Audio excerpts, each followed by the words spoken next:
சூரத்துல் அலா வசனம் 14 முதல் 19 வரை. மன தூய்மை அடைந்தவர் நிச்சயமாக வெற்றி பெற்றுவிட்டார். அவர் தம் இரட்சகனின் திருநாமத்தை நினைந்து தொழுவார். மாறாக நீங்கள் இவ்வுலக வாழ்க்கையையே முதன்மைப்படுத்துகிறீர்கள். ஆனால் மறுமையே சிறந்ததும் நிலைத்ததும் ஆகும். நிச்சயமாக இது முந்தைய ஆகமங்களில் இடம்பெற்றுள்ளது. அதாவது இப்ராஹிம், மூசா ஆகியோரின் ஆகமங்களில் இடம்பெற்றுள்ளது. இங்கு உயர்ந்தோன் அல்லாஹ் முதலாவது வசனத்தில் மன தூய்மை அடைந்தவர் நிச்சயமாக வெற்றி பெற்றுவிட்டார் என்று தெரிவிக்கின்றது. மன தூய்மை அடைந்தவர் வாகை சூடினார். அதாவது யார் தரம் தாழ்ந்த பண்புகளிலிருந்து தமது உள்ளத்தை தூய்மைப்படுத்தி இறை தூதர் ஸல்லல்லாஹு அலைஹி வஸல்லம் அவர்களுக்கு அல்லாஹ் அருளியவற்றை பின்பற்றுகிறாரோ அவர் திண்ணமாக வெற்றி பெற்றுவிட்டார். அடுத்த வசனம் அவர் தம் இரட்சகனின் திருநாமத்தை நினைந்து தொழுவார் என்று குறிப்பிடுகின்றது. அதாவது அல்லாஹ்வின் உவப்பை எதிர்பார்த்தும் இறை மார்க்க விதிகளுக்கு கீழ்ப்படிந்தும் உரிய நேரங்களில் தொழுகையை நிலைநிறுத்துவார். நபிகளார் விளக்கம். ஜாபீர் பின் அப்துல்லா ரதியல்லாஹு அன்ஹு அவர்கள் கூறியதாவது, மேற்கண்ட இரு வசனங்களுக்கும் நபி ஸல்லல்லாஹு அலைஹி வஸல்லம் அவர்கள் பின்வருமாறு விளக்கமளித்தார்கள். மன தூய்மை அடைந்தவர் நிச்சயமாக வெற்றி பெற்றுவிட்டார் என்னும் வசனம் யார் பொய் இணைகளை விட்டு விலகி அல்லாஹ்வை தவிர வேறு இறைவன் இல்லை என்றும் நிச்சயமாக நான் அல்லாஹ்வின் தூதர் ஸல்லல்லாஹு அலைஹி வஸல்லம் ஆவேன் என்றும் உறுதிமொழி கூறுகிறாரோ அவரை குறிக்கிறது. அவ்வாறே அவர் தம் இறைவனின் திருநாமத்தை நினைந்து தொழுவார் என்னும் வசனம் கடமையான ஐவேளை தொழுகைகளையும் அவற்றை அக்கறையோடு முறையாக பேணி தொழுது வருவதை குறிக்கும்.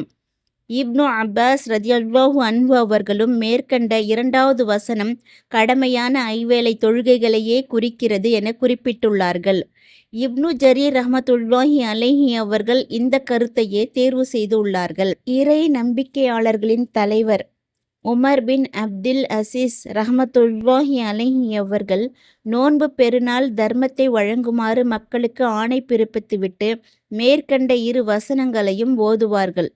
இந்த வசனங்களுக்கு கதாதா ரஹ்மத்துல்லாஹி அலைஹி அவர்கள் விளக்கம் அளிக்கையில், யார் தமது செல்வத்திற்கான கட்டாய தர்மத்தை வழங்கி தம்மை படைத்தவனை திருப்திப்படுத்தினாரோ அவரையே இவ்வசனங்கள் குறிக்கின்றன என கூறினார்கள். இம்மைக்கே முன்னுரிமை. பின்னர் அடுத்த வசனத்தில் மாறாக நீங்கள் இவ்வுலக வாழ்க்கையையே முதன்மைப்படுத்துகிறீர்கள் என்று உயர்ந்தோன் அல்லாஹ் கூறுகின்றான். அதாவது மறுமை நிலையை விட இம்மை வாழ்க்கையே நீங்கள் முன்னுரிமை தருகிறீர்கள். உங்களின் இம்மை வாழ்விலும் மறுமை வாழ்விலும் எது உங்களுக்கு நலன் பயக்குமோ, எது உங்களுக்கு பயன் தருமோ அதைவிட உலக வாழ்க்கையையே நீங்கள் விரும்பி வெளிப்படுத்துகிறீர்கள். மறுமையே நிலையானது. அடுத்த வசனத்தில் ஆனால் மறுமையே சிறந்ததும் நிலைத்ததும் ஆகும் என்று அல்லாஹ் இயம்புகின்றான். அதாவது மறுமையில் அல்லாஹ் வழங்கும் வெகுமதியே இம்மையை விட சிறந்ததும் நிலையானதும் ஆகும். ஏனெனில் இவ்வுலகம் கீழானதும் அழியக்கூடியதும் ஆகும். ஆனால் மறுமையோ மதிப்பு மிக்கதும் நிலையானதும் ஆகும். இந்நிலையில் ஓர் அறிவாளி நிலையானதை விட நிலையற்றதை எப்படி முதன்மைப்படுத்துவார்? நிரந்தரமாக நீடித்துள்ள இல்லத்திற்கு முக்கியத்துவம் அளிக்காமல் அண்மையில் அழியவிருக்கின்ற ஒன்றுக்கு எப்படி முக்கியத்துவம் அளிப்பார்? அல்லாஹ்வின் தூதர் ஸல்லல்லாஹு அலைஹி வஸல்லம் அவர்கள் கூறினார்கள், இவ்வுலகமானது மறுமையில் யாருக்கு வீடு இல்லையோ அவருக்கே வீடாகும். மறுமையில் யாருக்கு செல்வம் இல்லையோ அவருக்கே செல்வமாகும். யாருக்கு அறிவு இல்லையோ அவரே அதை சேமிப்பார். இப்னு மஸ்ஊத் ரதியல்லாஹு அன்ஹு அவர்களின் விளக்கம். அல்-ஃபஜா பின் அப்துல்லா அஸ்-ஸகஃபி ரஹ்மத்துல்லாஹி அலைஹி அவர்கள் கூறியதாவது, நான் இப்னு மஸ்ஊத் ரதியல்லாஹு அன்ஹு அவர்களிடம் சப்பிஹ் இஸ்ம ரப்பிக்கல் அலா என்னும் இந்த அத்தியாயத்தை ஓதி காட்டுமாறு கோரினேன். அதை ஓதத் தொடங்கிய இப்னு மஸ்ஊத் ரதியல்லாஹு அன்ஹு அவர்கள், மாறாக நீங்கள் இவ்வுலக வாழ்க்கையையே முதன்மைப்படுத்துகிறீர்கள் என்னும் வசனத்தை எட்டியதும் ஓதலை நிறுத்திவிட்டு தம் தோழர்களை நோக்கி, நாம் மறுமையை விட இம்மைக்கே முன்னுரிமை அளித்துவிட்டோம் என்று கூறினார்கள். அப்பொழுது மக்கள் எதுவும் பேசாமல் மௌனமாக இருந்தார்கள். மறுபடியும் இப்னு மஸ்ஊத் ரதியல்லாஹு அன்ஹு அவர்கள், நாம் மறுமையை விட இம்மைக்கே முன்னுரிமை அளித்துவிட்டோம். ஏனெனில் நாம் இவ்வுலகின் அலங்காரம், பெண்கள், உண்பொருட்கள், பானங்கள் ஆகியவற்றை கண்ணெதிரே கண்டுவிட்டோம். ஆனால் மறுமையோ நம் கண்களுக்குத் தெரியாமல் தற்போது நம்மை விட்டு சுருட்டி வைக்கப்பட்டுள்ளது. எனவே நாம் இந்த உலகத்தை தேர்ந்தெடுத்து கொண்டு மறுமையை விட்டுவிட்டோம் என்று கூறினார்கள். இது இப்னு மசூத் ரதியல்லாஹு அன்ஹு அவர்கள் பணிவோடும் அடக்கத்தோடும் சொன்ன வார்த்தையாகும். நபி மொழி. அல்லாஹ்வின் தூதர் ஸல்லல்லாஹு அலைஹி வஸல்லம் அவர்கள் கூறினார்கள், யார் தாம் வாழும் இவ்வுலகத்தை மட்டும் விரும்புகிறாரோ அவர் தமது மறுமையை கெடுத்துக் கொள்கின்றார். யார் தமது மறுமையை மட்டும் விரும்புகிறாரோ அவர் தமது இவ்வுலகத்தை கெடுத்துக் கொள்கின்றார். இருந்தாலும் அழியப் போகின்ற உலகத்தை விட நிலையாக இருக்கப் போவதற்கே முன்னுரிமை கொடுங்கள். முந்தைய ஆகமங்களில் அடுத்த வசனங்களில் நிச்சயமாக இது முந்தைய ஆகமங்களில் இடம்பெற்றுள்ளது. அதாவது இப்ராஹிம், மூசா ஆகியோரின் ஆகமங்களில் இடம்பெற்றுள்ளது என்று உயர்ந்தோன் அல்லாஹ் எடுத்துரைக்கின்றான்.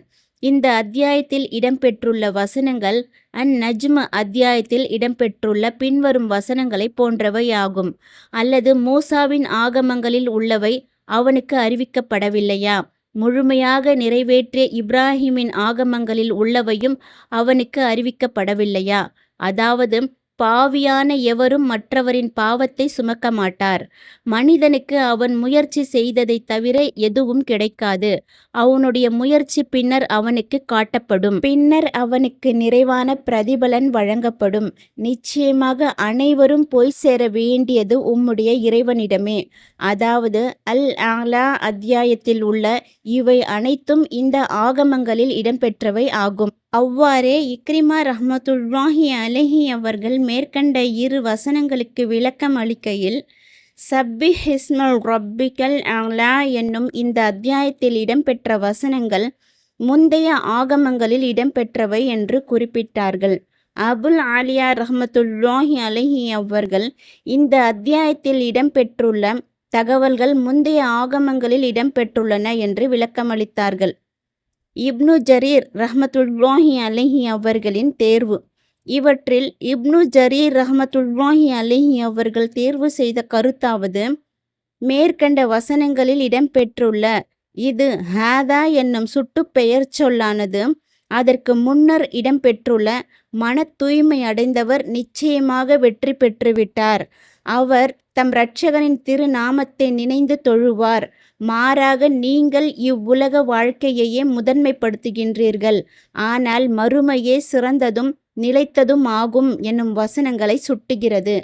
இங்கு 4 வசனங்களுக்கு பின்னரே அல்லாஹ் நிச்சயமாக இது என்று குறிப்பிடுகின்றான். அதாவது இந்த வசனங்களின் உள்ளடக்கமானது முந்தைய ஆகமங்களில் இடம்பெற்றுள்ளது.